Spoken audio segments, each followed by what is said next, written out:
Sic Parvis Magna. This means greatness from small beginnings in 16th century Latin. Yes guys, I'm here to do my review of Uncharted 3, Drake's Deception. Probably one of the best games you will play this year. A lot of you will disagree with me, but I'm here to give my impressions on the game. This model that Francis Drake has engraved into the ring, and actually to me, I can see it another way, reflected on the progress of Naughty Dog creating the series. From the beginning of Uncharted, the first Uncharted game was a great game. There was a lot of things they could have changed. It was based on one area, of exploration, and of course everybody's comparing it to Lara Croft, Indiana Jones, and all that. But the character was developing there, and something wonderful was brewing there, beginning, right? So the greatness was there, dormant and about to explode. So we got through that game in 2007, and it was a great experience, great adventure, and I loved it. There were some issues there with the fighting mechanics and all that stuff. The graphics were amazing back then for 2007, but they need to be worked a little bit. 2009, Naughty Dog releases Uncharted 2, Among Thieves. Well, that blew the whole world, and put Uncharted right the hell up there with the top games up there. It was revolutionary. The graphics, the cinematic, the way they were editing, the way they were going with this was really awesome, and people were blown away by this. A multiplayer was introduced, and I loved every second of it. I love the multiplayer. It is a great multiplayer. It is fun to play and all that. So they were setting the stage finally, and now in 2011 they bring us pretty much their masterpiece, Uncharted 3, Drake's Deception. Launched November 1st, 2011, which we already have about a month already and a couple of days playing this game. I picked up the collector's edition the day of the launch. It wasn't a big launch because you guys know that this was PS3 exclusive title. Of course, all the Xbox people hate the game because they're not able to play it.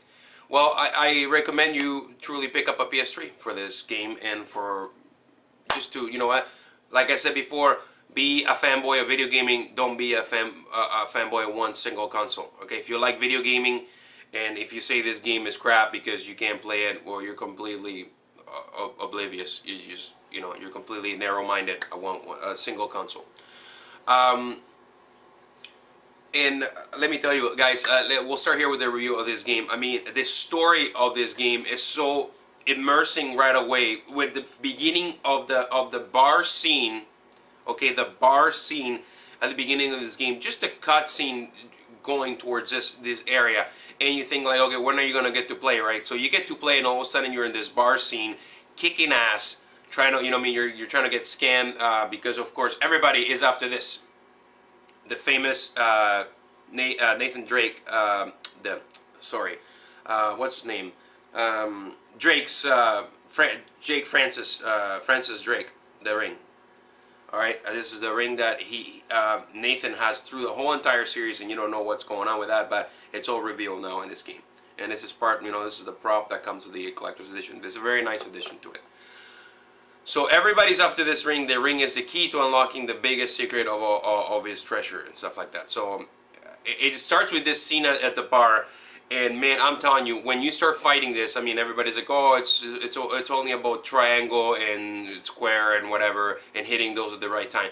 But it's something that it is magical in this scene is that you are at this bar, and you're fighting guys, right? So you can throw guys around and stuff like that. So when you get close to an element, like anything element in that bar, you can actually grab and hit the person with it. It was incredible. I tried that scene over and over to see if it was repetitive, and everything was different all the time.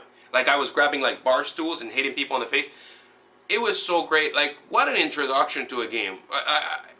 You are set and you are sucked in the first 2 minutes. And I have people here come in here. I had friends of mine try this game, and I just stare. I don't even look at the game. I stare at their reaction.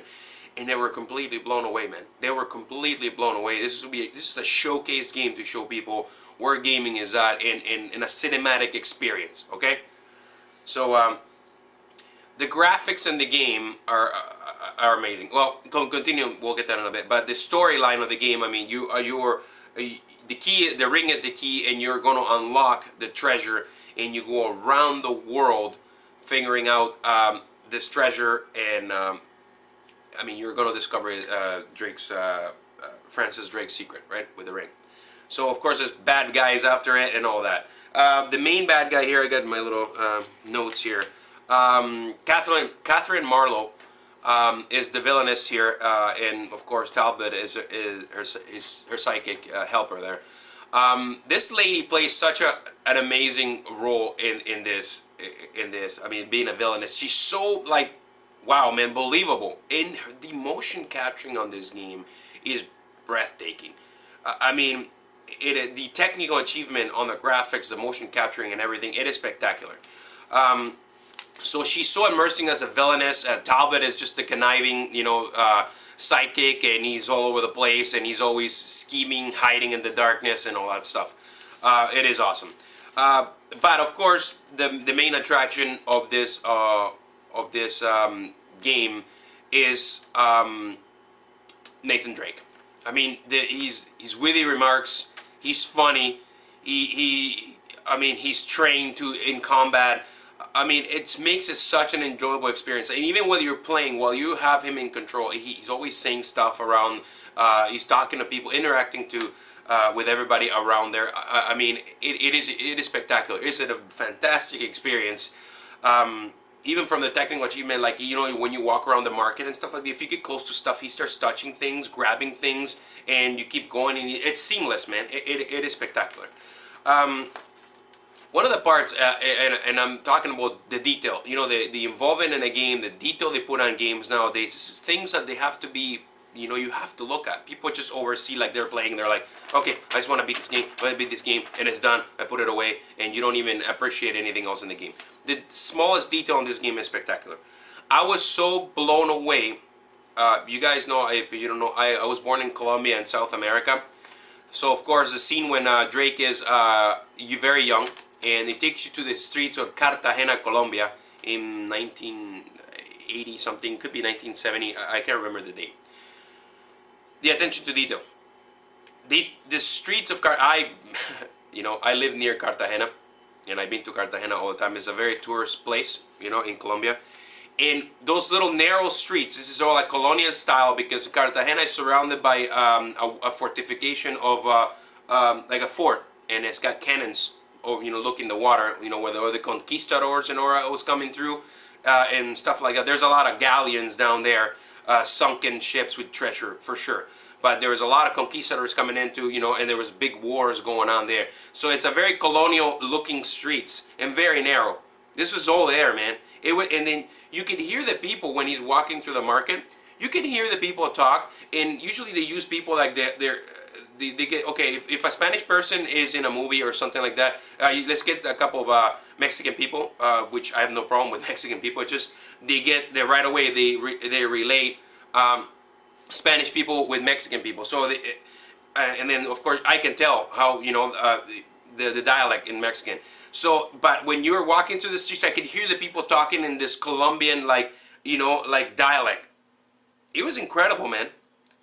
Some guys drinking beer. It was Cerveza Águila. It says right on the sticker, that's a beer from Colombia. And it had the old sticker back in 1970 something. I mean, I did the research. I was blown away, man. Even the plate of food that Solly was eating on that scene is a traditional Colombian, like from the coast of Colombia dish. Unbelievable, guys. I was blown away. This single little details make this game incredible for me. Other thing too, how awesome is that? I love movies that take you all around the world. The Bourne movies, Indiana Jones, they take you all in locations around the world. This game does it very beautifully too. Everywhere, you're here, you're there, you're like, this is in real world locations, man. You can relate to this Do you? I mean, you could. Hey, man, if you got the money and all that, and you find a treasure map, guess what you're gonna do? You're gonna go on this search, and you're gonna go around the world. You might have adventures, man. Maybe not people chasing you or shooting at you and things like that, but you might search for it and look for a treasure around the world. It can be done. This is the magic of Uncharted, the Uncharted series. That it is a treasure hunting game with a cinematic experience, and it works in every single way. I would like to see more of Chloe and Elena, a little bit of more of the little drama that's going on there. There was rumors of Elena being pregnant and all that stuff, but nothing happened there. So it was kind of like a little vague there with their relationship. Of that, maybe I believe there's going to be a fourth game, no doubts about that. And I support Naughty Dog 100%. Keep making these games, man. It is spectacular.